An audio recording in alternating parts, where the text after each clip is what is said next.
एक नई वीडियो के साथ आज मैं फिर हाजिर हूं। आपका होस्ट और दोस्त क्रांति जोशी आपका स्वागत करता हूं मैं आरएम शॉर्ट्स में, जिसमें हम लेके आते हैं स्पेस और डिफेंस न्यूज की टॉप खबरें। तो चलिए जान लेते हैं। अपनी सबसे पहली खबर की बात करेंगे तो वो इसरो की तरफ से आ रही है। आपको पता है कि इसरो ने हमारे देश के लिए कई सैटेलाइटें लॉन्च की हैं जो कि लोअर अर्थ ऑर्बिट और जियो स्टेशनरी ऑर्बिट में घूम रही हैं। पर इन सभी सैटेलाइटों को ट्रैक करने के लिए भी कुछ सैटेलाइटें होती हैं, जिस प्रकार से अमेरिका, रशिया, चीन और यूरोपियन यूनियन के पास अपने ऐसे सैटेलाइट हैं जो कि इन सैटेलाइटों को ट्रैक करते रहते हैं और उनका पता लगाते रहते हैं कि उनकी सैटेलाइटें कहां पर घूम रही हैं, उनकी क्या स्थिति है।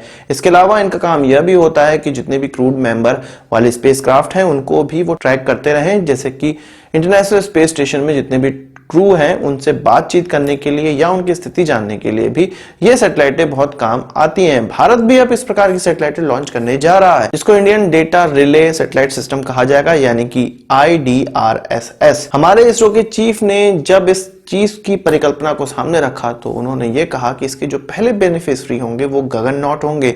आपको पता है कि 2022 में हम गगनयान लॉन्च करने वाले हैं। उससे पहले 2 इस प्रकार की IDRSS सैटेलाइटें लॉन्च की जाएंगी, जिससे कि यह स्थिति पता चलेगी हमारी सैटेलाइटें कहां पे घूम रही हैं। इसके अलावा जो अनमैन्ड मिशन होने वाले हैं गगनयान मैन मिशन से पहले, उनको भी इन सैटेलाइटों से ट्रैक किया जाएगा, ताकि जब मैन मिशन हो तो उसको 100% कवरेज प्राप्त हो और कोई भी प्रकार की इमरजेंसी हो उसमें ये सैटेलाइटें हमारे काम आए या अपने गगननॉट को हम बचा सकें या उससे बाहर निकलने के लिए कुछ एक्शन ले सकें। इन सैटेलाइटों को लॉन्च करने का जो समय अवधि रखी गई है वो 2020 और 2021 रखी गई है, जब हमारे 2 अनमैन्ड मिशन प्लान होंगे, लॉन्च होंगे। उनसे पहले ही ये सैटेलाइटें एक एक करके लॉन्च की जाएंगी। ये रिले सैटेलाइटें इसलिए भी आवश्यक हैं क्योंकि इसरो ने यह प्लान किया है कि 10 साल के भीतर हमारा स्पेस स्टेशन भी होगा। तो इस स्पेस स्टेशन की निगरानी रखने के लिए और उससे कम्युनिकेशन स्टैब्लिश करने के लिए भी इस प्रकार के रिले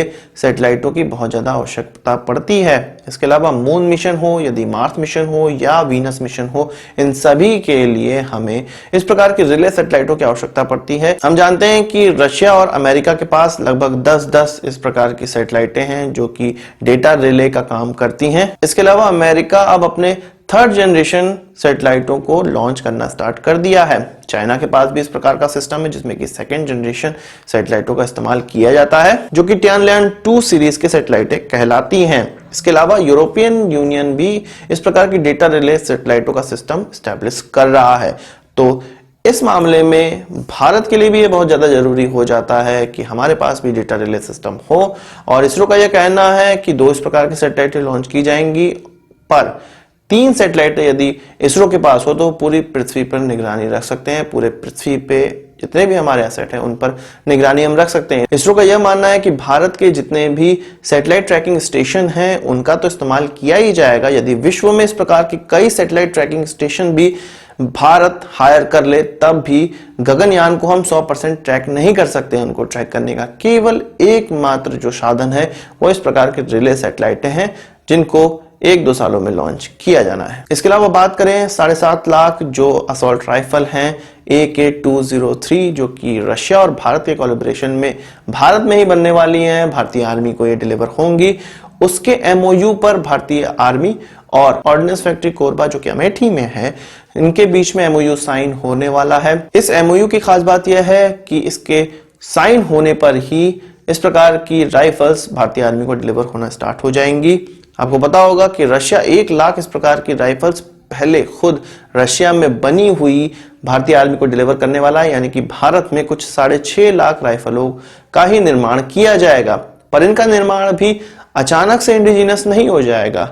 कुछ 20,000 राइफलों का निर्माण जो किया जाएगा, सबसे पहले वो 5 से 10% इंडिजिनस होंगी। इसके बाद 20,000 और राइफलें होंगी जो कि 15 से 30% इंडिजिनस होंगी। फिर 40,000 राइफलें 30 से 70% इंडिजिनस होंगी और फिर उसके बाद की जो 40,000 राइफलें होंगी वो लगभग 70 से 100% इंडिजिनस होंगी। और उसके बाद जो राइफलें बच जाएंगी लगभग 5,30,000 वो होंगी प्योरली इंडिजिनस, जिसका निर्माण पूरी तरह से भारत में हुआ होगा। अब बात करते हैं तेजस MK1 के FOC वाले वेरिएंट की। अभी तक भारतीय एयरफोर्स में FOC वाले तेजस नहीं डिलीवर किए गए हैं, पर इनकी जल्द ही डिलीवरी होने वाली है। यह माना जा रहा था कि दिसंबर 2019 तक इसका पहला एफओसी वाला वेरिएंट डिलीवर हो जाएगा, पर ऐसा नहीं हो सका। कोई सॉफ्टवेयर अपडेट करने के कारण इस प्रकार के एयरक्राफ्ट अभी तक डिलीवर नहीं हुए हैं। पर HAL अपनी कमर कस चुका है और उनका कहना है कि 3 महीनों के भीतर, यानी कि इस फाइनेंशियल ईयर में जो 3 महीने बचे हुए हैं, जनवरी, फरवरी, मार्च, उसमें 4 एफओसी वेरिएंट तेजस भारतीय एयरफोर्स को डिलीवर किए जाएंगे। यह SP1 से लेके SP24 तक होने वाले हैं। SP1 ऑलरेडी इंटीग्रेशन चेक के लिए गया हुआ है और इसी महीने जनवरी 2020 में अंत में इसको कभी भी डिलीवर किया जा सकता है। इसके अलावा SP22 और SP23 है, वो इंटीग्रेशन के एडवांस स्टेज में है और अगले महीने उनको भी टेस्टिंग के लिए भेज दिया जाएगा। और SP24 अभी जल्द ही इंटीग्रेशन फेज में पहुंचने वाला है।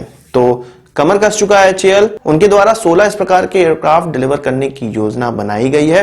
हालांकि मुझे लगता है कि 16 इस प्रकार के एयरक्राफ्ट डिलीवर के द्वारा नहीं किए जा सकेंगे, क्योंकि हमने देखा है HAL हमेशा किसी न किसी बहाने से या कारणों से डिले जरूर करता है। जिस प्रकार से एफओसी वाले वेरिएंट में भी, जो कि दिसंबर में डिलीवर होना था, एक महीना डिले हो चुका है। तो हम ये मान सकते हैं पर कि लगभग 13 से 12 एयरक्राफ्ट इस प्रकार के इस साल, इस कैलेंडर ईयर में जरूर डिलीवर हो जाएंगे। तो आज की इस वीडियो के लिए बस इतना ही। आशा करता हूँ वीडियो पसंद आया होगा। आप इसको एक बड़ा थम्स अप जरूर देंगे। इस वीडियो से कोई सवाल सुझाव हो कमेंट बॉक्स में जरूर लाइएगा और यदि आपने हमारा चैनल सब्सक्राइब नहीं किया उसे भी कर लीजिए, क्योंकि हम इस प्रकार के वीडियो लाते रहते हैं। नमस्कार, थैंक यू, जय हिंद।